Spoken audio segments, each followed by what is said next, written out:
क्षेत्रवासी गाव अंबर्जे येथे आत्मोन्नती विश्वशांती अखिल भारतीय स्वानंद सद्गुरू सेवा भजनप्रेमी मंडळ अंबर्जे या मंडळातर्फे गेली 41 वर्ष एकनाथ षष्ठीचा कार्यक्रम अव्याहतपणे चालू आहे आणि आपण काही कारणास्तव थोडासा बदल केल्यामुळे थोडासा नाही बदलच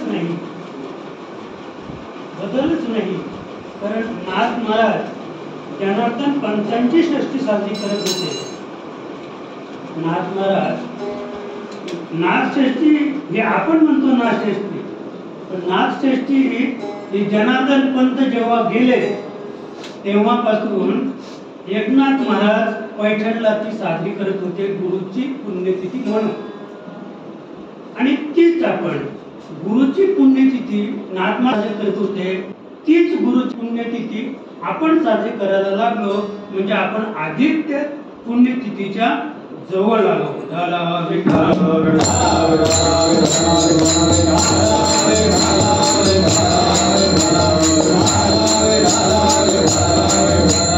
आणि म्हणून आज आपण हा एक दिवसीय अखंड हरिनाम सोहळा म्हणजे एकनाथ षष्ठी निमित्त आपण साजरा करीत आहोत। अगदी सकाळी सुंदर अशी चक्र प्रवचनं झाली की मला तर फारच आनंद झाला की आजची जी प्रवचनं होती ती काहीतरी एक जगावेगळीच काहीतरी एक कथा होती की प्रत्येक अगदी जगावेगळंच काहीतरी बोलला आणि त्याच्यापेक्षा त्या प्रवचनांचा राजा कीर्तन नाही का, कीर्तनामध्ये जगदीशने तर अगदी मंत्रमुग्धच करून सोडले की भूतोन भविष्यती अशी माहिती त्यांनी आजच्या कीर्तनातून दिली की जी आम्ही कधी ऐकली नव्हती। असं आहे तर हा एक आपला एक हा माऊलीचा संदेश आहे आणि तो चढता संदेश आहे। म्हणून आज नाथ षष्ठी निमित्त आपण सर्व मंडळी जमलेलो आहोत। आता विश्वास सेठ पण आले, सकाळपासून वाटत होता येतात की नाही पण आले, बरं झालं। तर ज्याच्यावर जबाबदारी आहे त्याने ती पाळली पाहिजे, हा महत्वाचा विषय आहे। ज्याला आपण मान देतो तोच आपल्या डोळ्यासमोर असतो। मी सकाळी इथे जेव्हा आलो तेव्हापासून विश्वासच पाहत होतो आणि सगळे आपण घरी जाईपर्यंत त्यालाच पाहिलं असतं। असं आहे तर ज्याच्यावरती कार्याची धुरा आहे, जबाबदारी आहे, त्या व्यक्तीने वेळेवर हजर राहायला पाहिजे, हा महत्वाचा भाग आहे। तर हा नाथ षष्ठीचा कार्यक्रम आपण एक दिवसाचा साजरा करतो। आता प्रवचनातून आपण नाथांच्या बाबतीत ऐकलं, कीर्तनातून आपण नाथांच्या बाबतीत ऐकलं आणि आता नाथांच्या बाबतीत सांगण्यासारखं काहीच शिल्लक राहिलेलं नाही।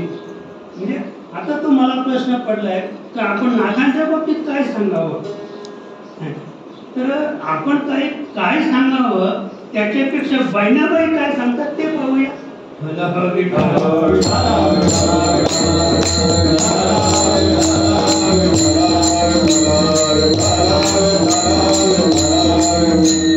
काय सांगतात बहिणाबाई? संत शिरोमणी जगद्गुरु जगद्वंद्य देहूगावचे श्रीमंत तुकोबाराया, बरं किती श्रीमंत, अतिशय श्रीमंत तुकोबाराया। आणि खरोखर ही जी पदवी श्रीमंत ही जी पदवी आहे ती त्यांना साजेशी आहे आणि परमार्थामध्ये बरं का तीही त्रिभुवनी आम्ही वैभवाचे। तुकोबारायांनी जी श्रीमंती कमावली त्यांच्या आयुष्यामध्ये ती श्रीमंती आतापर्यंत कोणत्याही संताला सुद्धा कमवता आली नाही।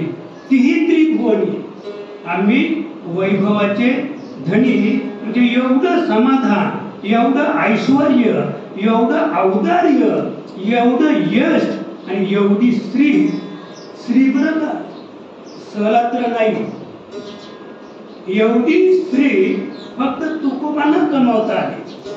तुकोबांच्या जीवनात या सगळ्या गोष्टी अगदी त्याने तंतोतंत कळल्या आणि तीही त्रिभुवनी आम्ही वैभवाचे संपूर्ण वैभव तुकोबारा भोगून राहिले आणि आज सुद्धा भोगतात आणि ते भोगतात त्याच्यामुळे आम्ही जगतो। बरं तुकाराम जर तुम्ही तुकाराम म्हणा फक्त, तुकाराम म्हटलं तर यंत्र येणार नाहीच, पण तुमच्या पोटाची खलगी सुद्धा धरल्याशिवाय एवढं त्या तुकाराम नामामध्ये एवढं सामर्थ्य निर्माण झालं महाराज. त्याच्यामुळं तर त्याने ते वैभव भोगलं ना, त्रिभुवनीचं वैभव.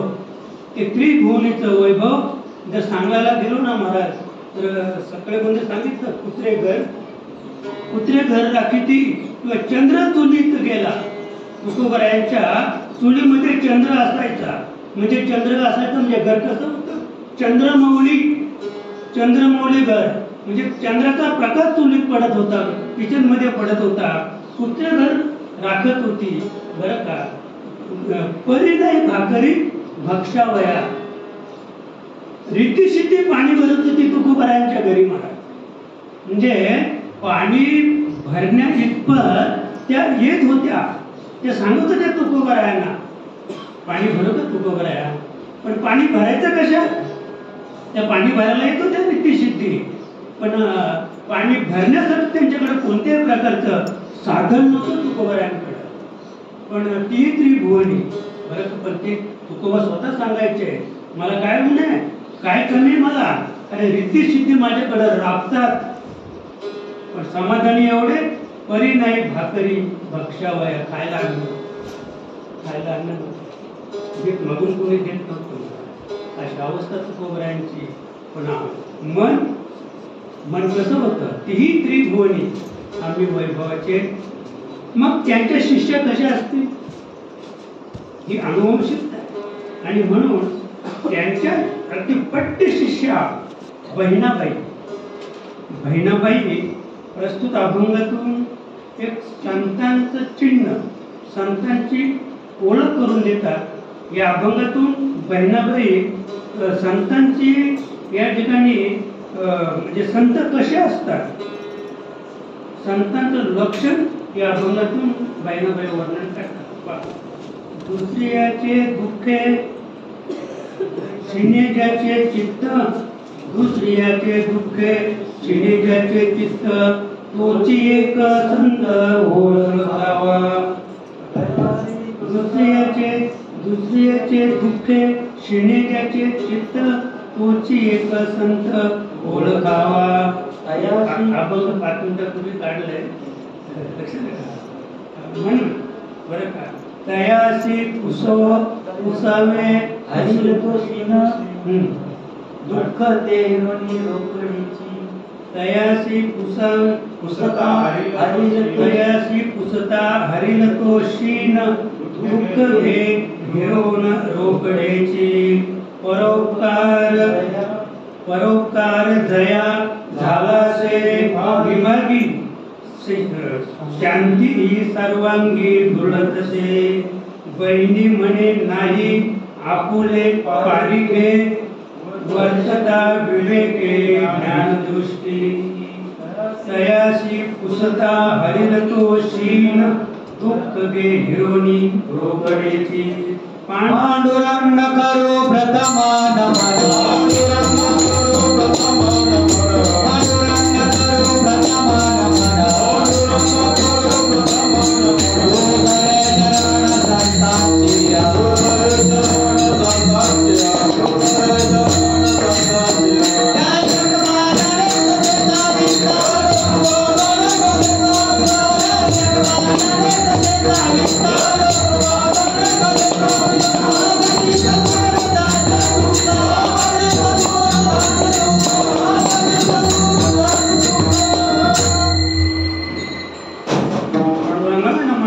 आणि आजच्या आपल्या या अल्पशा कीर्तनाच्या सेवेला आरंभ करूया.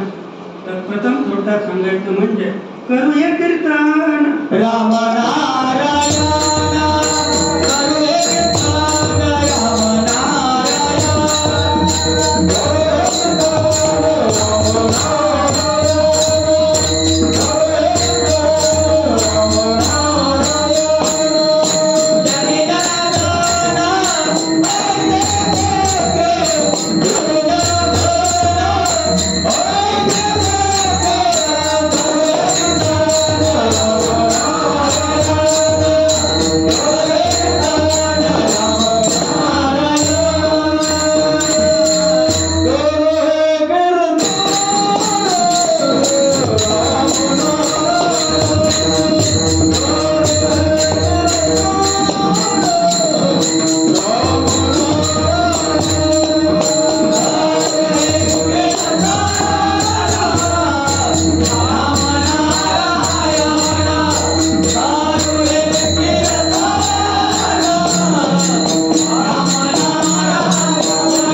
नामाचे करावे कीर्तन, त्याने नारायण देईल भेटेल.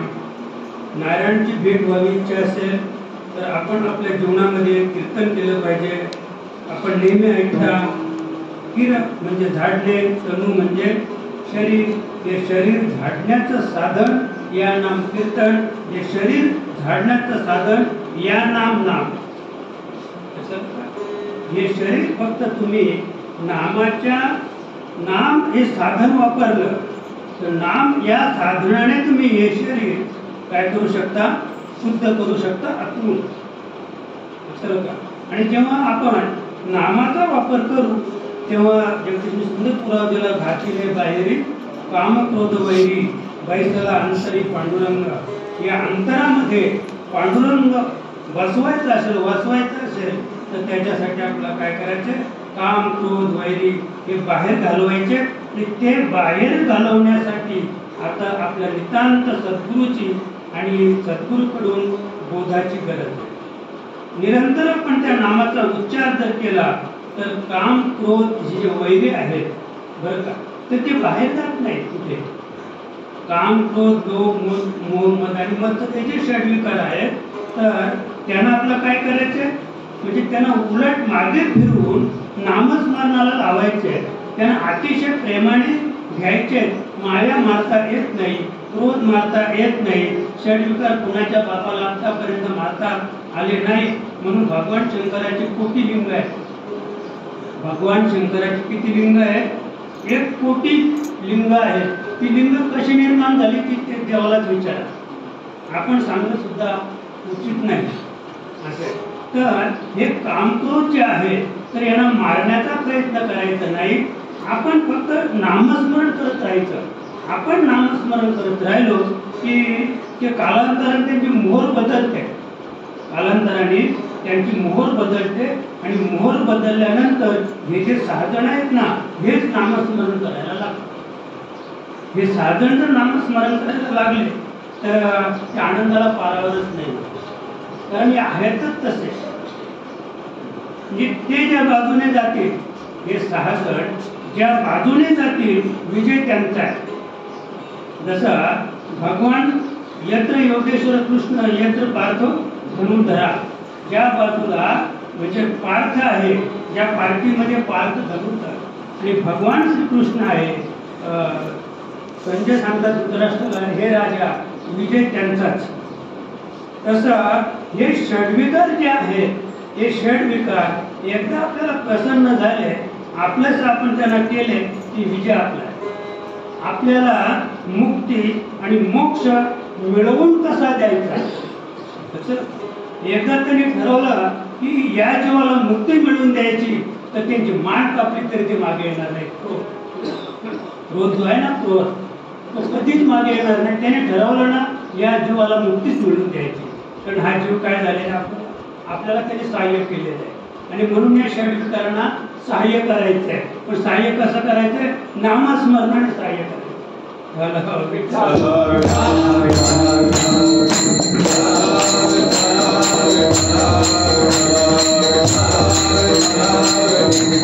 आणि म्हणून आजचा जो अभंग आहे त्या अभंगाचा आपण जर विचार केला तर मला वाटतंय की जसं सकाळी जगदीशने सांगितलं की निलोबारायाने नाथांचीच महती गायलेली आहे. मला वाटतं या अभंगातून बहिणाबाई नाथ महाराजांच्याच बाबतीत बोलतात. 4ही कडव्यांचा आपण जर विचार केला तर 4ही कडव्यांचा विचार आपण केला तर बहिणाबाईचा उद्दिष्ट आहे की बहिणाबाई नाथांच्याच बाबतीत या अभंगातून सांगतात. असं आहे, कारण नाथांचा पण विचार केला. जगदीशने सांगितलं की गाढवाला ज्याने पाणी पाजलं, असं एरवी विचार आपण केला तर म्हण गाढवाला, गाढवाने शेत खाल्लं पापना पुण्य.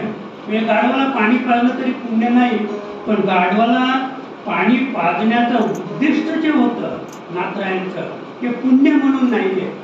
तर एक जीव पाण्याविना तडफडून मरतो, म्हणून त्या जीवावर नाथांनी दया केली, त्या जीवाला पाणी पाजलं. आणि त्या जीवाला पाणी पाजल्यामुळं सतत काय झाला, अभिषेक महाअभिषेक झाला. रामेश्वरला महाभिषेक सतत घंटा वाजायला लागली आणि मग जे पुढे कावडी गेल्या होत्या 1000 कावडी भटांच्या पुढे गेल्या होत्या, त्या विचार करायला लागल्या की अभिषेक तर अजून सुरू झाला नाही, कावडी अजून पोचल्या नाही, पण घंटा का वाजते. तेव्हा पाहिलं मी मागे ते 2 ढग कशी स्थिती आहे, म्हणजे गाढवाला पाणी पाजल्यामुळं रामेश्वराच्या मंदिरामध्ये सतत घंटा वाजायला लागली, सतत धार त्या ठिकाणी अभिषेक व्हायला लागला. जसं 2 ढग म्हणजे काला ढग, एक पांढरा ढग. पण जरा पांढऱ्याची जरा करामत वेगळीच असते नाही का, पांढऱ्याची करामत. तर हे 2 ढग दोघे असे पळत होते. तर पळताना जो पांढरा ढग आहे तर तो जरा हलका होता, वजन वगैरे काय नव्हतं. त्याला असं वाटायचं मी कोणीतरी आहे. आणि जो पांढरा आहे ना, कोणी पण असू द्या, त्याला वाटतंय की मी कोणीतरी आहे. जर त्याचा पाण्याचा दृष्टिकोन स्त्री असो पुरुष असो तर तसाच हा ढग होता. आणि त्याच्याबरोबर काला ढग होता. आता काला ढग आता आहेत का ढग काले ढग आता आहेत का. आणि कदाचित आला एखादा काला ढग तर काय करील तो पाऊस पडेल असं. आणि म्हणून स्वर्गामध्ये घंटा वाजली म्हणजे आकाशवाणी झाली की एक जागा स्वर्गामध्ये खाली, एक खुर्ची खाली आहे, जर कुणाला यायचं असेल तर या.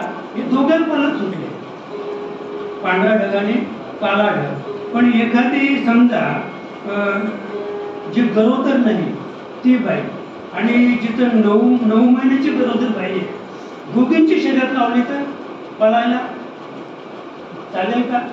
नाही चालणार. कारण जी गरोदर बाई आहे तिला बाल सांभाळून पाऊल टाकायचं आहे. बालाकडं पाहून चालते ती बालाकडं जे पोटामध्ये बाल आहे ना त्याला धरूनच त्याला घेऊनच ती चालते.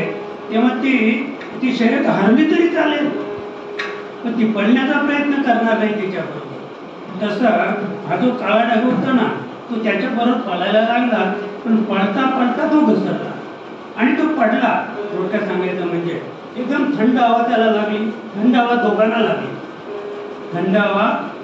लागली. तो पांढऱ्या ढगावर त्या थंड हवेचा काहीच परिणाम झाला नाही, काळ्या ढगावर परिणाम झाला, विजांचा कडकडाट झाला आणि धो पाऊस जमिनीवर पडला.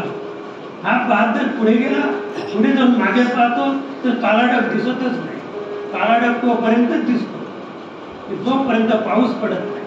पाऊस पडला की काळ्या ढगाचं रूपांतर पाण्यात तो विरून जातो, काळा ढग पाण्यात विरून जातो. आणि म्हणून हा पुढे गेला, त्याने दरवाजा ठोठावला. कोणी पांढऱ्या ढगाने दरवाजा ठोठावला म्हणजे उघडा. एक जागा खाली. जेव्हा आतून आवाज आला जागा तेव्हाच भरली. म्हणजे केव्हा तू जेव्हा पाठीमध्ये पाहिलास तुला विजांचा कडकडाट आवाज आला आणि काला ढग जेव्हा नष्ट झालं तुला दिसलं तेव्हा ती जागा भरली. म्हणजे हा हजारो मैल पाठीमागे होता काला ढग, पण त्याची तिथे जाऊन तो सूक्ष्म रूपाने तिथे जाऊन स्वर्गात ती जागा त्याच्यासाठी भरली गेली. परोपकाराय पुण्याय पापाय परपीडनम. म्हणून आपल्याला परोपकार करायचा. आपल्या जीवनामध्ये आपण दुसऱ्याचा कधी द्वेष करायचा नाही, दुसऱ्याचा मत्सर करायचा नाही, कुणी कुणाला कमी लेखायचं नाही. हे शिकायचं आपल्याला. या अभंगातून हे शिकायचं आपल्याला. संतांकडून ही शिकवण घ्यायचे. संतांची जी शिकवण आहे महाराज, आमचे अगदी अलीकडचे संत होऊन गेले महात्मा गांधी. वैष्णव जन तो तेने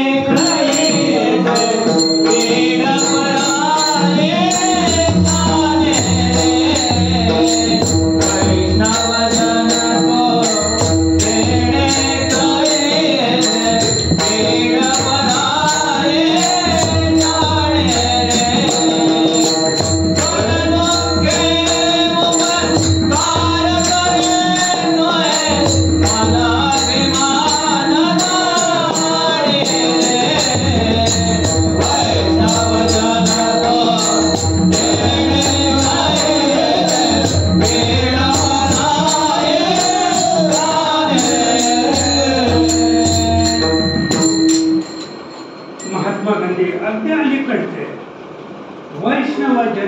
ते ने कहिये जो परत पिढाई वैष्णव त्याला म्हणतात. ह्या कपड्याला वैष्णव म्हणत नाही. परत पिढाई दुसऱ्याची पिढा दुसऱ्याचं दुःख होता. त्याच्यापेक्षा अलीकडचं सांगतो बाबा आमटे आणि प्रकाश बाबा आमटे. बाबा आमटे म्हणजे ते कुष्ठरोगी होते. कुष्ठरोग्यांसाठी त्याने एवढे श्रम घेतले. स्वतः त्यांना धुवायचं. मग त्याला रोग झाला का बाबा आमटेला?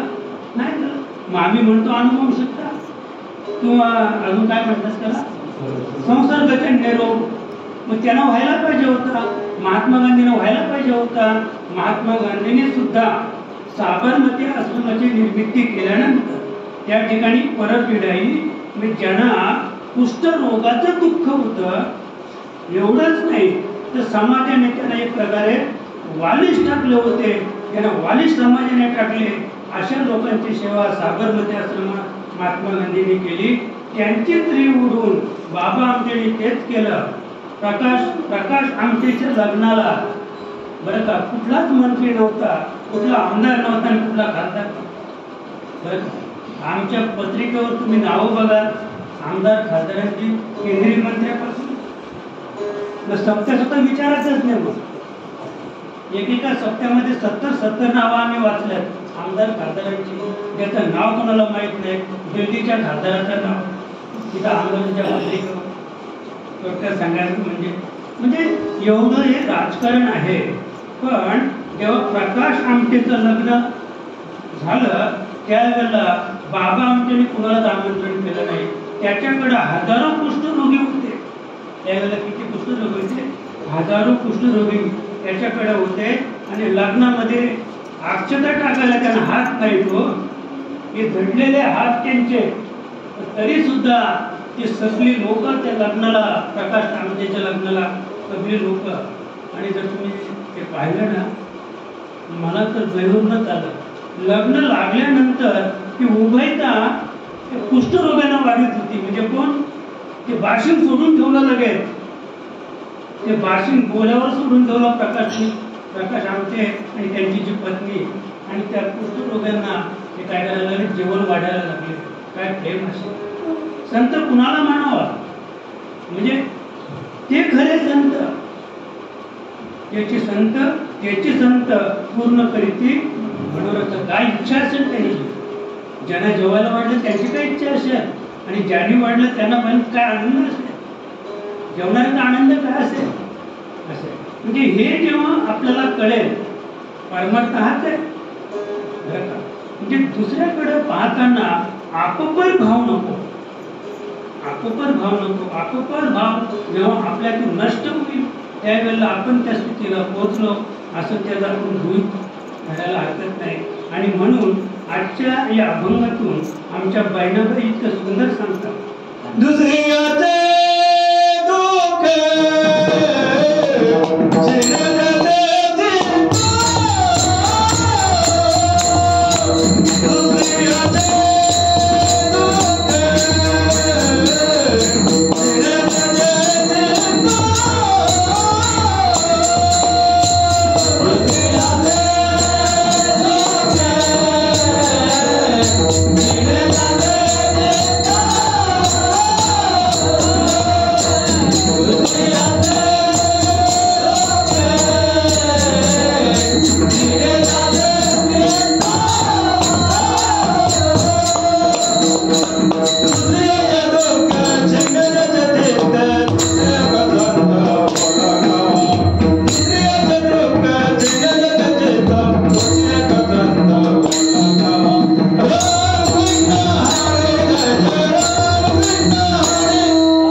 दुःख शिणे ज्याची चित्त तोची एक संत ओळखावा.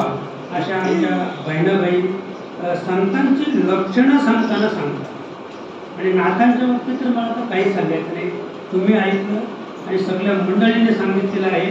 फक्त मी संतांच्याच विषयी बोलेन की संत त्याला म्हणतात की ज्याचे मन झाले त्याची संत ज्यांचे मन झाले शांत, ज्याचं मन शांत झालेलं आहे, मनाची वृत्ती संपलेली आहे, त्याला संत म्हणतात.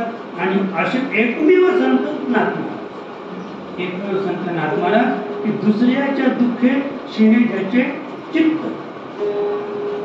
अगदी एक हरिजनाचं पोर रडत्या उन्हामध्ये त्याला जाणवलं की तो असे पाय उचलत होता, पाय भाजत होते, तर ते मूल त्यांना माहीत होतं की हरिजनाचं आहे म्हणून, तरी त्याने उचललं एका ब्राह्मणाने आणि ते त्याच्या घरी येऊन सोडलं. दुसऱ्याच्या दुःख आहे, मला काय सांगायचं की दुसऱ्याचं दुःख पाहून ज्याचं शिनेच्याचे चित्त, म्हणजे ते दुःख पाहून आपलं चित्त सुद्धा दुःखी होईल बरं का, तो खरा संत बरं का, तो खरा संत आहे. आणि म्हणून संतांची जी व्याख्या आहे ती फार वेगळी आहे. आता तुम्हाला पुढे जाऊन सांगतो की संत त्याला म्हणतात की एक स्त्री जरा चुकली होती, फसली होती, आणि तो पूर्वीचा काळ होता, देव परगणा होता, आणि देव परगण्यामध्ये असं विधीवर एका स्त्रीला उभी केली होती आणि चारी बाजून लोक त्याला खडं मारत होती त्या बाईला, म्हणजे दगडं मारून तिला खलास मरेपर्यंत दगडं मारायच्या होत्या. एवढ्या तुको करायचे घडणं आले म्हणून त्याला येड्या तुका म्हणतो, येड्या तुका म्हणून तो तिकडनं आला तो. आणि त्याने चौकशी केली पब्लिकमध्ये, आणि कशासाठी मारतात त्या स्त्रीला, एवढं दगड का मारतात तुम्ही त्या स्त्रीला. तेव्हा समाजाने सांगितलं तर तिने जरा तुझा आउटलाईन जरा पाय वाकडा पडलेला आहे म्हणून आम्ही मारतो म्हणे ते, असं एक म्हणे. मग तो तिच्यापर्यंत पोहोचला, म्हणे ते कुठपर्यंत मारणार तुम्ही, तर म्हणे ज्याने कृत्य केलेलं आहे त्याचं नाव सांगेपर्यंत मारायचे, ते जोपर्यंत नाव सांगत नाही तोपर्यंत दगड मारायची. तुकाराम महाराज तिथपर्यंत पोहोचला, तिला विचारलं, कानात सांगितलं, सांग माझं नाव, म्हणून त्याला येडा म्हणतात. कोण होईल का असं तयार, त्याने सांगितलं माझं नाव सांग. त्या बाईने सांगितलं की हे जे तुम्ही पाहता माझ्याकडं ते या चुक्याचं आहे ना, बस पब्लिकने सोडून दिली. बस चुक्याचं नाव सांगितलं, तुकोबाराला काय परिणाम झाला का. तर मला एवढंच सांगायचं आहे की दुसऱ्याच्या दुःखे शिणे ज्याचे चित्त, म्हणजे तुकोबारायांच्या चित्तामध्ये एक कैवर आला की एवढं त्या स्त्रीला दगड मारायची म्हणजे काही नवल आहे का, ते का जनावर आहे का, ते जनावर असेल तरी सुद्धा तोच एक संत ओळखावा. संत त्याला म्हणतात, संत त्याला म्हणतात की दुसऱ्याच्या दुःखात जो सहभागी आहे, दुसऱ्याच्या दुःखात जो सहभागी. माऊलीच्या बाबतीत सुद्धा नाही तर ते सच्चिदानंद बाबा, म्हणजे त्या स्त्रीला अतिशय मान दुःख होतं, पण तो पूर्वीचा काळ होता. त्या स्त्रीला हिरवी चोळी, बांगडी, कपाळी, कुंकुम, म्हणजे सौभाग्याचं लेणं लेवली होती. आरती घेऊन चालली होती ही मंडळी, तिथे माऊली बसली होती, तिने पाहिलं कोणतरी साधू बसलाय, दर्शनला गेली, सौभाग्यवती भवाशीर्वती. जगदीशने पण सुंदर सांगितलं कोणाच्या बाबतीत, इंदिरा गांधीच्या बाबतीत. तर तसा सौभाग्यवती, तेव्हा तिने विचारलं सौभाग्यवती, पण म्हणे मी तर सती चालले, माझे पतिराज पुढे स्मशानावर पुढे पोहोचलेले आहे आणि पाठीमागे मी ही आरती पण सती चाललेले आहे. मग माऊलीने जर अंतर्मुख झाली, माऊली अंतर्मुख होऊन विचार केला की मग सौभाग्यवती भाऊ आपल्या मुखातून निघालच कसं, तिथं सती चाललेले तर. आणि मग तिच्या बरोबर माऊली गेली आणि तिथे जाऊन त्याला हाक मारली, त्याला विचारलं तुझ्या नवऱ्याचं नाव काय, म्हणजे सच्चिदानंद. आणि तो सच्चिदानंद तो मेलाच कसा, सच्चिदानंद कसा मेला, नाही का अमरशीर सुद्धा मरतो, नाही ठणठण पाल नाही का समजा. तर तिथे गेल्यानंतर सच्चिदानंद हाक मारली, अरे सच्चिदानंद उठ. ते बालू म्हणजे तो पुरुष उठला सच्चिदानंद, पण तो शहाणा होता, तो घरी नाही गेला, पुन्हा घरी गेला नाही. मग तो माऊलीच्याच बरोबर म्हणजे सच्चिदानंद लेखक झाला. सच्चिदानंद हा पुढे माऊलीचा लेखक झाला. मला फक्त एवढंच सांगायचं आहे की दुसऱ्याचे दुःखे शिणे ज्याचे चित्त, दुसऱ्याचं दुःख पाहून ज्याच्या चित्ताला शीण होतो, म्हणजे त्याचं चित्त सुद्धा गहिवरत आहे, ज्याचं चित्त दुःखी होते, दुसऱ्याचं दुःख पाहून तोच खरा संत आहे, तो खरा संत आहे असं स्पष्ट मत कुणाचं बहिणाबाईचं मत आहे. आणि दुसऱ्याचं दुःख पाहून जर खरा गहिवर कुणाला आला असेल, कुणाच्या जीवनात अधिकतम हे कार्य घडलं असेल तर फक्त नाथ महाराज असतील. नाथांच्या जीवनामध्ये असे अनेक प्रसंग आहेत, पण त्याच्यातला मी आता कोणताच प्रसंग सांगत नाही, तर सगळे प्रसंग आपण सकाळपासून ऐकलेले आहेत.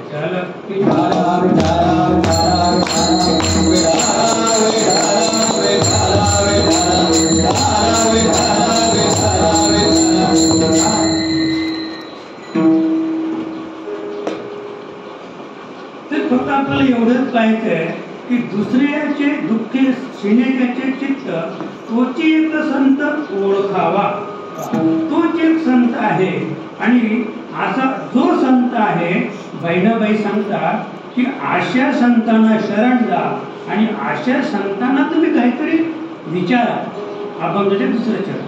तयाचे पोसाता हरिला तो सीण, तयाचे पोसाता हरिला तो सीण, तयाचे पोसाता हरिला तो सीण, तयाचे पोसाता हरिला तो सीण,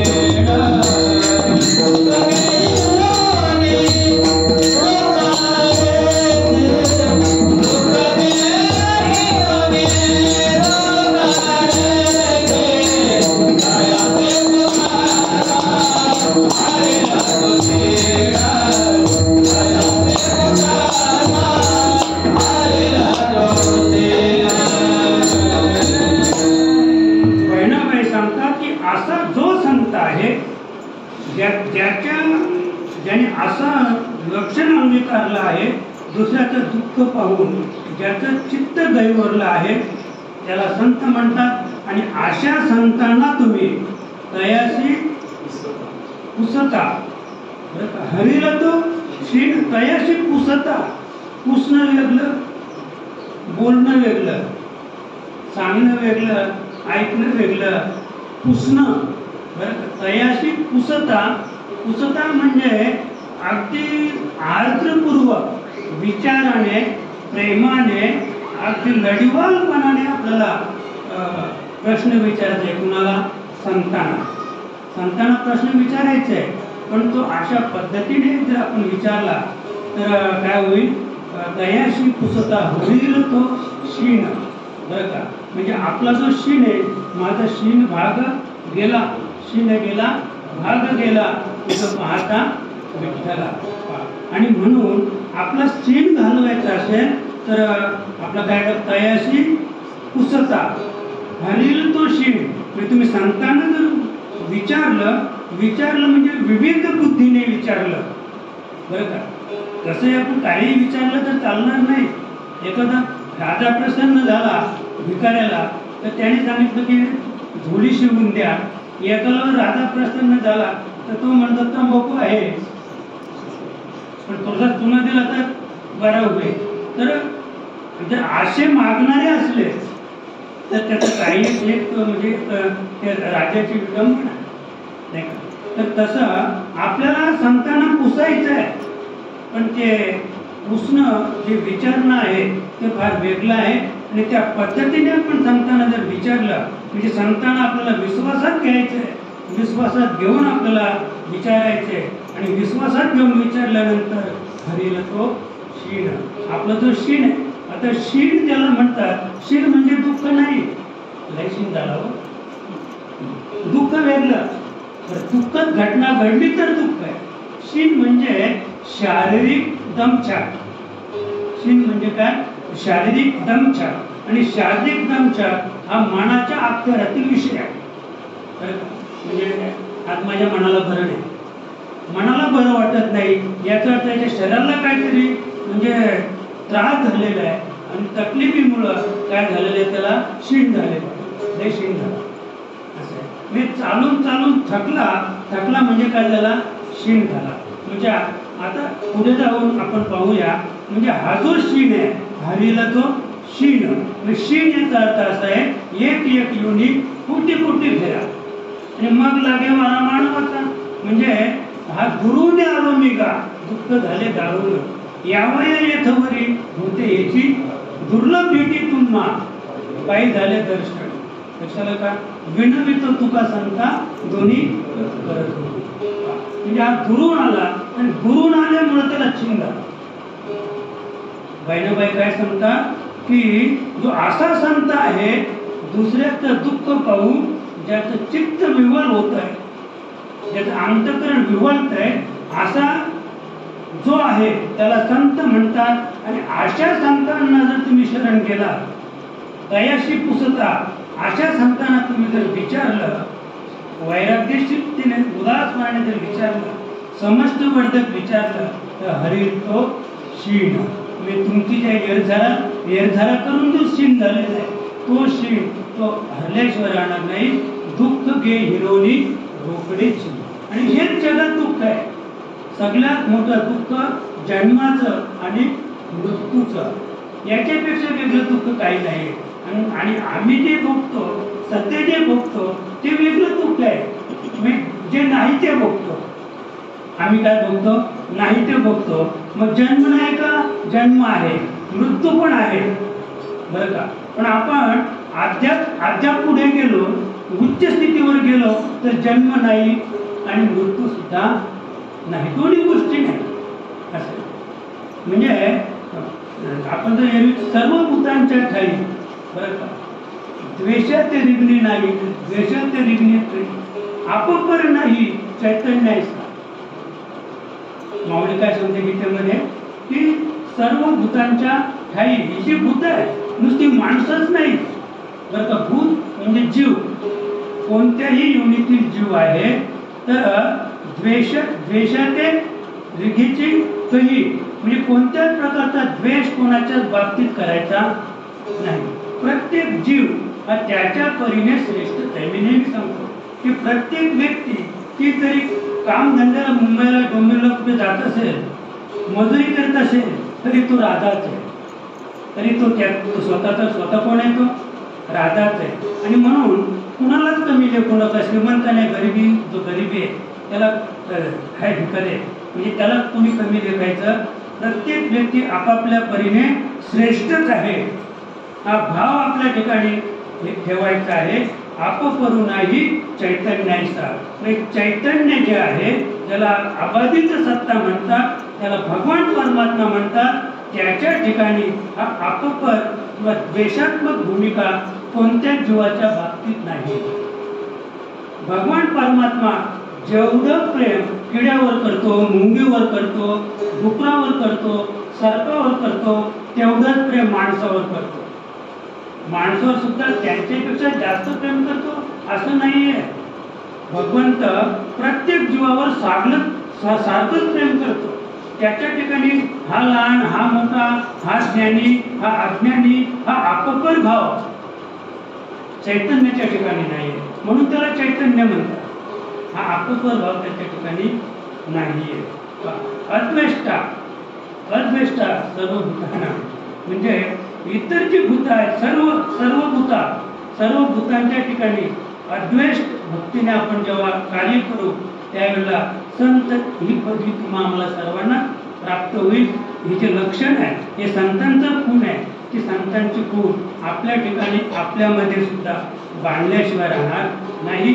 आणि ती खूण एकदा आपल्या ठिकाणी बांधली की मग तयाशी पुसता हरील तो शीन.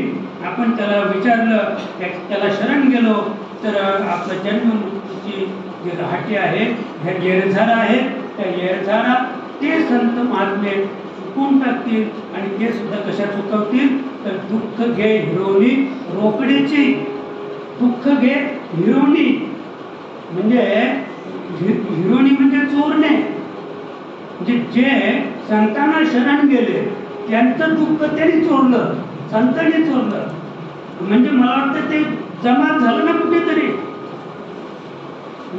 जर तुम्ही त्या संतांना शरण गेलात, दुःख घे, म्हणजे त्याचं दुःख झिरोनी म्हणजे ज्याने चोरून घेतलं संतांनी ते आपल्याकडे घेतलं, म्हणजे आता ते कुठे जमा? संतांकडे जमा आहे. तुकोबारांची सुंदर प्रमाण आहे.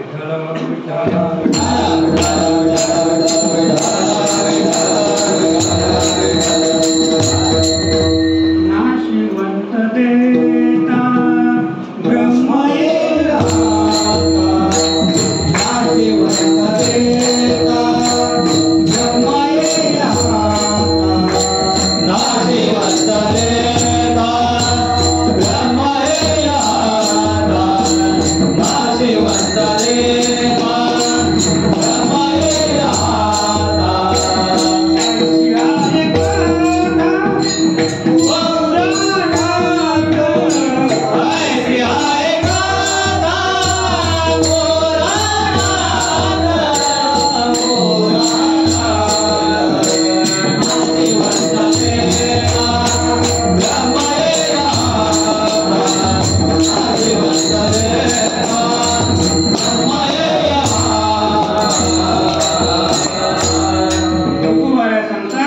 नाशिवंत देता. बरं का, संतांना काय द्यायचं?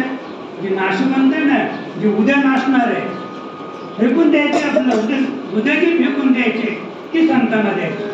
नाशिवंत देता. तरी संतांना सगळं कळतंय, संतांना सगळं कळतंय, पण तरी सुद्धा ते एवढ्या मोठ्या मानाचे आहेत, संत एवढ्या मोठ्या मानाचे आहेत. नाशिवंत देता ब्रह्म येईल खाता. तुम्ही संतांना नाशिवंत वस्तू जर तुम्ही बाल केली, मग जगात नाशिवंत काय? हे शरीर, हे पंचतत्वाचं जे शरीर आहे ते नाशिवंत आहे. तुकोबा वेडे नव्हते, तुकोबा वेडे नव्हते. नाशिवंत देता ब्रह्म येईल खाता. तुकोबा सांगतात की तुला द्यायचंच आहे ना, मग हे जे नाशिवंत आहे ना, हे शरीर हे दे. आता हे नाशिवंत आहे, पण मला वाटतं तुम्ही एखाद्याकडे कोट्यवधी रुपये मागितले तरी देईल, कोट्यवधी रुपये मागितले तरी देईल. त्याच्या पुढे जाऊन सांगतो, उद्या तुमच्या कपडाला कोणी पिस्तूल लावलं, देतो का नाही बोल तुझी बायको, तरी तो बोल घ्या, घेऊन जा माझी बायको, घेऊन जा, पण कपाळाचं पिस्तूल बाजूला का. जे नाशिवंत आहे त्या नाशिवंताला मी एवढं प्रेम करतो, एवढं प्रेम करतो, बरं का. आणि जे ज्याच्यावर तुम्ही प्रेम करता ते आपण संतांना देऊ का? नाशिवंत देऊ? हे देऊ का नाशिवंत? फक्त आम्ही एवढं करू शकतो माऊलीच्या भाषेत, तनु मनु जीवे, चरणाशी लागावे, गर्वता करावे, दास्य सता.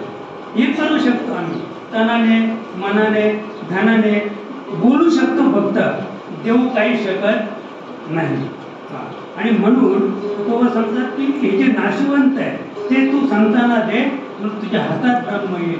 आयुष्य आहे का तर पुराणात, हे पुराण सांगून राहिलेलं आहे की तू नाशिवंत दे. आणि म्हणून आमच्या बहिणाबाई म्हणून सांगतात की तयाशी पुसता हरील तो शील. कशाला का? म्हणजे त्यालाही समजत आहे, पण तुम्ही जर त्याला शरण गेलात, संतांना शरण गेलात, तर संत इतके उदार आहेत, इतकं अवदार्ययुक्त आहे. उदारपेक्षा उदार विशेष नाही, औदार्य विशेष आहे. तर औदार्य मी संतांच्या ठिकाणी औदार्य आहे, उदारता नाही. आणि ते औदार्य, त्या औदार्याचा विचार करून बाईनाबाई सांगतात, तयाशी पुसता हरील तो शीण. तुम्ही त्याला शरण जा, त्याला विचारा, तो तुमचं सगळं शीण हरण केल्याशिवाय राहणार नाही. नुसतं शीण धारण केलं असं नाही तर दुःख घे हिरोनी रोकडेची. तात्काळ ते तुमचं दुःख आहे ते तात्काळ तो ग्रहण करेल, स्वतःकडे ते दुःख घेईल आणि तुम्हाला काय करेल? सुख देईल, सुख देईल, सुख देईल. सुख द्यायचंच नाही, फक्त दुःख संपलं की आपला परम विषय झाला की सकाळी सूर्य उगवला की अंधार आपोआप गेला. मग अंधार कुठे जातो? अंधार फार शहाणा आहे, अंधार आपल्यासारखा मूर्ख नाही, अंधार आपल्यासारखा मूर्ख नाही, अंधार शहाणा आहे. सूर्य उगवला की अंधार प्रकाशाचं रूप घेतो. अंधार काय करतो? प्रकाशाचं रूप घेतो. आणि अंधार प्रकाशाचं रूप घेतो म्हणून हा प्रकाश दिसतो. जर अंधाराने ठरवलं ना की प्रकाशाला मदतच करायची नाही तर तुम्हाला प्रकाश दिसणारच नाही. म्हणजे त्याने मला म्हणजे प्रकाशापेक्षा जास्त किंमत अंधाराला आहे. अंधार कसा आहे, लहान आहे. मी त्यांनी लहानपण घेतलं, त्याने अहंकार सोडलेला आहे. अंधाराने अहंकार सोडलेला आहे. प्रकाशाच्या ठिकाणी ओतपोत अहंकार भरलेला आहे. त्याने अहंकार सोडला आणि मग सर्व अहंकार धरी सोमपण, तसं अंधार धरी प्रकाश पण. म्हणजे अंधाराने म्हणजे आपली जी इमेज होती ती इमेज सोडली आणि तो प्रकाशमय झाला. आणि प्रकाशमय झाल्यामुळं तो पुन्हा मग सूर्य मावळतीला गेला की मग अंधाराला बोलवावं लागतंय का? नाही, तो आहेच आहे. तो त्या डोंगराच्या पलीकडून जसा वारा वाहत आला तसा तो तिकडनं कुठून तरी वाहत नाही आला. तो इथेच ओतप्रोत भरलेला आहे. इथे पण सगळं अंधारच आहे. आता इथे सगळं काय आहे, अंधार आहे. फक्त त्याने आता काय केलेलं आहे, प्रकाशाची बाजू घेतलेली आहे. सूर्य मावळला की लगेच तुझं प्रगटच आहे. तसं मला काय सांगायचंय, दुःख घे हिरोनी रोकडेची.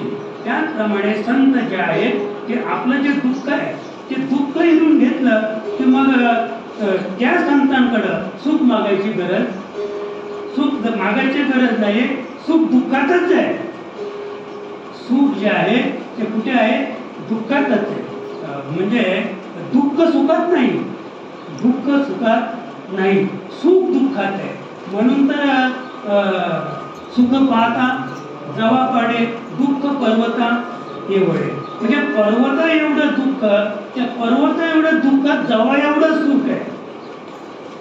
पण तुम्ही दुःखाचे पर्वत सोसल्यानंतर दुःख हिरोनी रोकडीची, याचा अर्थ काय, तर ते पर्वता एवढं दुःख संतांनी ग्रहण केल्यानंतर, हिरावून घेतल्यानंतर जे उरलं त्याचं नाव आहे सुख. त्याचं नाव आहे सुख. आणि ते सुख किती, फक्त जवा एवढं आहे. आणि जवा एवढं सुख संपूर्ण विश्वाची नागण करून राहिले. संपूर्ण विश्वाची नागण जवा एवढं सुख करून राहिलेले आहे. आणि म्हणून आमच्या बहिणाबाई सांगतात की असे जे संत आहेत ना, त्यांना शरण जा, त्यांना पुसा, आणि तुमचं तो क्षीण सुद्धा जाईल आणि तुमचं दुःख पण तो हरवून घेईल. नेमकी त्याचं काय बुद्धीचा पालट धरारे आहे. निश्चित पालट झाल्याशिवाय राहणार नाही. आणि म्हणून आमच्या बहिणाबाई तिसऱ्या चरणात परपारे दया झाला सेवे भागे जाती सर्वांगी डोलताते, जाती सर्वांगी डोलताते. परपारे दया झाला सेवे भागे जाती सर्वांगी डोलताते, जाती सर्वांगी डोलताते.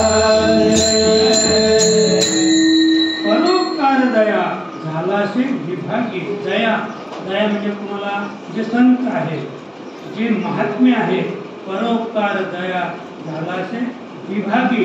विभागी, विभाग म्हणजे दोन भाग नाहीत बरं का. विभागी याचा अर्थ एकरूप.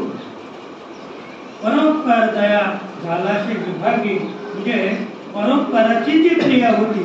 तर आपल्याकडं परोपकार म्हटलं की मग अपकार पण आला. म्हणजे परोपकारला महत्व काय आहे, अपकारामुळं नाही का. पुण्याला किंमत का वाढली, पापामुळं. पापामुळं पुण्याची किंमत आहे. तशी परोपकार दया झालाशे विभागी म्हणजे संतांच्या ठिकाणी परोपकार आणि अपकार ही भूमिकाच नाही. म्हणजे ही जी भूमिका आहे ती समदृष्टीची भूमिका आहे. म्हणजे संत महात्म्याचे कार्य करतात, त्या कार्यामध्ये उपकार किंवा अपकार ही भूमिकाच नाही. आणि उपकार आणि अपकार त्याच्या पलीकडची जी भूमिका आहे तिला विभागी शब्द वापरले जातात. विभागी. आणि ती विभागी क्रिया संतांच्या ठिकाणी प्राप्त झाल्यानंतर बहिणाबाई सांगतात, शांती हे सर्वांगी टोळत असे. काय झाले, अशी प्रक्रिया संतांच्या ठिकाणी झाल्यामुळं उपकार आणि अपकार या दोन्हीचा छेद करून जेव्हा परोपकार क्रिया त्यांच्या ठिकाणी घडली, ती विभागी एकरूप झाली आणि त्याच्यामुळं शांती हे सर्वांगी बोलत असे. शांती जी आहे ती त्याच्या शरीरामध्ये क्रोध भरून म्हणजे त्या शांतीने तो डुलायला लागला. जसं आनंदाच्या डोळी आनंद तरंग आनंदाचे अंग आनंदाची तुकोबारायांची भाषा तुका म्हणे खातो आनंदाचे लाडू घ्यारे सरपडू नका तुम्ही. म्हणजे आनंदाचे लाडू तुकोबाराया खात होते, पण ते आनंदाचे नव्हते बरं का, ते होते निंबाचे लाडू होते, कडुनिंबाचे लाडू होते. ते कडू खात होते, पण त्याची जिव्हाच अशी गोड झाली होती, ती कडू वस्तू पण त्यांना गोड लागायची. आणि म्हणून ते भोगत होते दुःख, पण ते दुःखाला काय म्हणत होते सुख. म्हणून ते तुका म्हणे खातो आनंदाचे लाडू. म्हणजे ते होते दुःखात, त्यांच्याकडे लाडू कडू होते, ते गोड लागत होते, दुःख त्यांना सुखरूप होतं, म्हणजे त्यांना दुःख माहीतच नव्हतं. म्हणजे आता आपलं 6:30 वाजले, 5 मिनिटं घेऊ वाटल्या, पण गाढवावर बसवल्यानंतर त्यांना जो आनंद झाला तुकोबाराया. समाजाने त्यांची धिंड काढायची ठरवली, धिंड काढावी म्हणून गाढवावर बसवलं बरं का. पण तुकोबाने ठरवलं की काय म्हणे मी भाग्यवान आहे, कारण त्यावेळेला चपला नव्हत्या, 12-1चा टाइम होता, रणत्या उन्हातून त्यांची दिंडी निघाली तुकोबारायांची. सगळे नुसते अशा पायाला फोड आले, लोकांच्या समाजाच्या पायाला फोड आले, आणि तुकोबारायांची काय होती ती दिंडी. असं आहे म्हणजे त्यांना सोडलं तर काय देवा हे उपकार तुमचे माझ्यावर, काय त्यांचे पाय भाजतात, कसे चालतात ते बिचारे, आणि देवा हे काय उपकार तुमचे माझ्यावर, मला गाडीवर बसून नाही का. म्हणजे ते काय होती धिंड, पण त्यांना काय होत होती दिंडी. तुम्हाला काय होतं माझी दिंडी काढली, पण ती समाजाने काय काढली होती धिंड. मी थोडा फरक होता, फक्त त्याला अजून जर एक काना आणि वेलांटी दिली असती तर बरं झालं असतं नाही का. म्हणजे अशी धिंड तुकोबांची काढून सुद्धा ते म्हणतात की माझी ही दिंडी चाललेली आहे. तर असे जे संत आहेत, मला हे सांगायचं आहे, असे जे संत आहेत शांती ही सर्वांगी घोळत असते. म्हणजे शांती ही त्यांच्या शरीरामध्ये ओतप्रोत, म्हणजे जे षड्विकार आहे मन बुद्धी चित्त अहंकार बरं का, पंचप्राण, पुन्हा हे म्हणजे 4 देह 5 अवस्था, हे जे सगळे शरीरातल्या क्रिया आहेत, या सगळ्याच क्रिया काय झालं त्या शांत झालं. त्या कशामुळं ज्याचे मन झाले शांत, त्याचं मन शांत झालं, त्याच्या सगळ्या क्रिया थंडावल्या. आणि अशी जी क्रिया आहे बहिणाबाई सांगते शांती ही सर्वांगी डुलत असे, त्याच्या सर्वांगावर शांतीचं चिन्ह डुलत होतं. कुणाच्या जे संत आहेत, संत महात्मे आहेत, तर आमच्या बहिणाबाई सांगतात की तयाशी कुणाला विचारा, ज्यांच्या ठिकाणी ओतप्रोत सर्वांगाने शांती ओतप्रोत भरलेली आहे त्यांना पुसल्यानंतर तुमचा शीण जाईल आणि दुःख सुद्धा जाईल. सगळं हरण करायचं असेल तर अशा संतांना शरण घ्या म्हणून एकदा भजन करूया.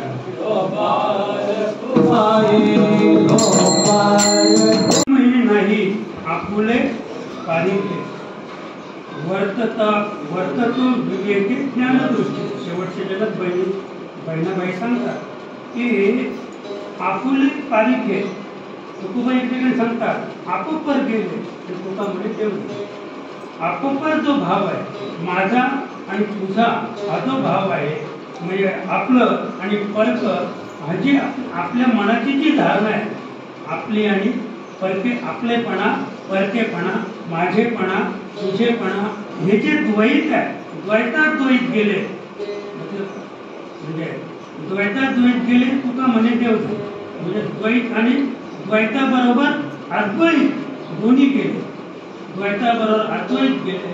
मी नेहमी सांगतो की अद्वैतामुळं द्वैत आहे, अद्वैतामुळं द्वैत आहे, अन्यथा द्वैत नाहीच, द्वैत नाहीच असं आहे. आणि म्हणून बहिणी म्हणे नाही आपुले पारिखे. बहिणाबाई सांगतात की माझं तुझं मितूपणा हा आपुकर भाव जो आहे, हा भाव संतांच्या ठिकाणी नाही. त्याचं कारण आहे वर्ततो विवेकी ज्ञानदृष्टी. त्याचं जे वर्तन आहे, संतांचं जे आचरण आहे, त्यांचं जे राहणीमान आहे, त्यांचं जे फिरणं आहे, ते कसं आहे, वर्तत्व विवेकी, विवेके ज्ञानदृष्टी. आता सकाळी तर रामदासने अर्थ सांगितला की विवेक म्हणजे विचाराचा विचार. जिथे विचार संपला त्याच्या पुढे जो विचार येतो त्याला विवेक म्हणतात. अध्यात्म विवेकाचा एक वेगळा अर्थ आपण सांगू शकतो, लहानपण. मृतपणे हेची बरवे, मधु शर्करे चाखावे, उन्मत्त होणे पुरावे, गजवणीचे लाकडे. विवेके म्हणजे वर्ततो विवेके ज्ञानदृष्टी.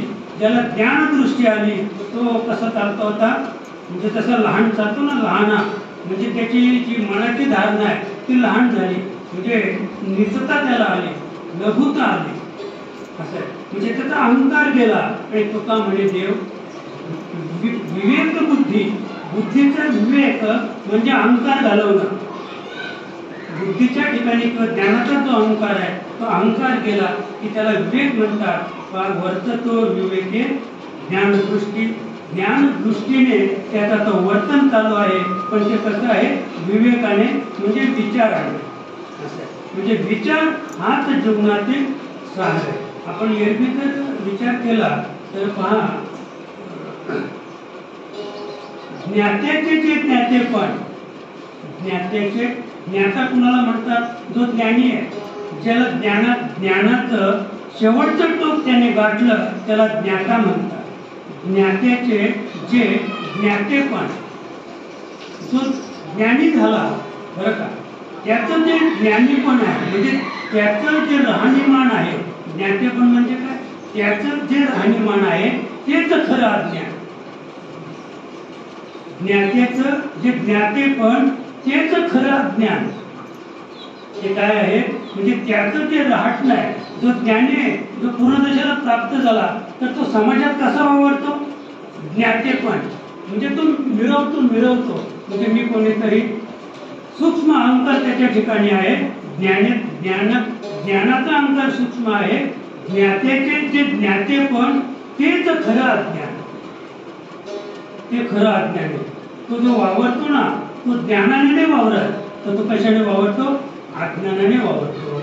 आणि अज्ञानाचे जे ज्ञान ते खरे शुद्ध ज्ञान. अज्ञानाचं जे ज्ञान ते खरे शुद्ध ज्ञान. म्हणजे जो अज्ञानाने आहे म्हणजे तो ज्ञानी झालेला आहे, पण तो ज्ञानी आहे पण त्याच्या हृदयामध्ये थोडा पण स्फुरण नाही तर मी ज्ञानी आहे. मग तो कसं आहे, त्याच्या ठिकाणी स्फुरण आहे, मी अज्ञानी आहे असं आहे. माऊली सांगायची नित्यपण हेची बरवे, म्हणजे मीच अशी आपली धारणा पाहिजे प्रत्येकाची, प्रत्येक साधकाची. आपण किती मोठे असू द्या, पण मीच एक तसं आहे, मीच एक लहान आहे, मीच एक अज्ञानी आहे. किती तुम्ही श्रीमंत असा तर तुमचा भाव कसा पाहिजे, मी गरीब आहे. बरं, काही लोक कोणत्या दिशेला काय म्हणतात, नाही गरीब माणूस का, मग तो आहे कसा, कोणत्या दिशा आहे, पण समाज काय म्हणतो त्याला, तुम्ही त्याच्या बाबतीत बोलता का, गरीब होतो तर तो कोणत्या दिशा आहे. पण असा पण एक ज्याच्याकडे काहीच नाही पण त्याच्या नादी नका लागू. त्याच्याकडे काय, त्याच्याकडे काहीच नाही पण त्याच्याकडे असं काय आहे की त्याच्या नादीच लागू नका असे सांगणारे आहेत. तर मला एवढंच सांगायचं आहे की अज्ञानाचं जे ज्ञान ते शुद्ध, म्हणजे ज्ञानाच्या ज्ञानी जो आहे तो जेव्हा अज्ञानाने वर्तन करतो की मी अज्ञानी आहे असं आहे. म्हणजे थोडक्यात त्याच्या पुढे जाऊन सांगतो की आपल्या या भारताचे पंतप्रधान पंडित नेहरू, तर हे लहान मुलांच्याच जायचे खेळायला. लहान मुलांना जर गोट्या खेळत असते तर त्यांच्यात बसून ते गोट्या खेळायचे पंडितजी नेहरू. म्हणजे मी पंतप्रधान आहे हा भाव त्याच्या ठिकाणी होता का, नाही. आणि म्हणून बालदिन हा त्यांच्या नावाने साजरा होतो. बालदिन म्हणजे लहान मुलांचा दिवस, वाढदिवस थोडक्यात सांगायचं म्हणजे. आणि हे पंडित नेहरूंच्या सोबत होते का, तर ते इतके लहान होते, मला हे सांगायचं की लहान मुलात सुद्धा खेळण्याची त्यांची पात्रता होती. आणि मग आपल्याला म्हणजे अज्ञानाने जेव्हा आपण वर्तन करू तर ते खरं शुद्ध ज्ञान आहे तो खरा ज्ञानी आहे, तर जो अज्ञानाने वर्तन करतो तर त्याच्या पुढची किमया जर तुम्ही पाहिले तर मग तुम्ही पण आवाकच होऊन जा. त्याच्या पुढची जी उभी आहे ना बरं का, ज्ञानाचे जे अज्ञान बरं का, म्हणजे ज्ञाने अज्ञान गेले, अज्ञाने ज्ञान गेले, म्हणजे ज्ञान झाल्यामुळं अज्ञान गेलं बरं का, आणि अज्ञानामुळं ज्ञान गेलं बरं का. एका जनार्दने मुले दोन्ही बागून बुवाची आहे नाही ते काहीतरी नवं. नाथ मला सांगतात एका जनार्दने मुले, ही दोन्ही पोरं आहेत ना, ज्ञान आणि अज्ञान, ही दोन्ही पोरं कोणाचे? बागुल बुवाची. आता बागुल बुवा तुम्ही पाहिलाय का? नाही पाहिला. मग आता कशाला मिळवा हे? म्हणजे मी अज्ञानी आहे हे त्याचं खरं अज्ञान, मी अज्ञानी आहे त्याचं खरं अज्ञान, आणि मी ज्ञानी आहे हे त्याचं खरं शुद्ध अज्ञान. कशाला का? म्हणजे ही दोन्ही कोणाची पोरं आहेत? बागुल बुवाची. मग बागुल बुवा जर अस्तित्वात नसेल तर ज्ञानही नाही आणि अज्ञान नाही. मग हे आम्हाला हे समाजात रुजवलं कोणी? तर हे वेदांनी रुजवलं. हे वेदांनी रुजवलं की आपण आपलं अज्ञान गेलं पाहिजे, आपण ज्ञानी झालो पाहिजे. आपण ज्ञानीच आहोत, जन्मतः ज्ञानी आहोत. उपस्थाची ज्ञानी हे वर्म जाणून. माऊलीच्या बाबतीत नाथ मला सांगतात उपस्थाची ज्ञानी हे वर्म जाणून. मग आम्ही का उपस्थात का अज्ञानी होतो का? आपण सुद्धा उपस्थात अज्ञानी नाही. प्रत्येक मनुष्य जीव हा ज्ञानीच आहे. सगळ्यांना सारखंच भगवंताने सगळ्यांना सारखंच दिलेलं आहे. पण इथे आल्यानंतर आमचे जसे संस्कार घडले, जशी अनुभवता घडली, त्याच्यामुळे आमचे विचार बदलले, आणि बदललेले विचार पुन्हा मूळ स्थितीवर आणण्यासाठी सद्गुरू वाचून सापडे ना सोय घराने पाया देती. म्हणून एकदा सांगताना शरण घेऊया. ज्ञानेश्वर माऊली ज्ञानराज माऊली ज्ञानेश्वर माऊली ज्ञानराज माऊली ज्ञानेश्वर माऊली ज्ञानराज माऊली